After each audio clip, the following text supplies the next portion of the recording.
Kids TV. And there are five pillars of Islam. They make our faith so strong. Alhamdulillah, let's learn them one by one. Come on, my friend, it will be fun. Shahadah we say and know there's no God but Allah alone, and Muhammad is his guide. We keep this faith deep inside. Salah we pray each day, morning, noon and evening, hooray.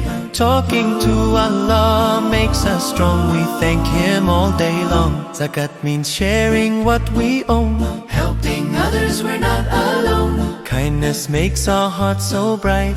Allah loves when we do what's right. So we fast in Ramadan, from sunrise until the dawn. We learn to care, we learn to give. That's the way good Muslims live. Hajj we go to Makkah land, with Muslims all hand in hand. We walk, we pray, we stand as one for Allah,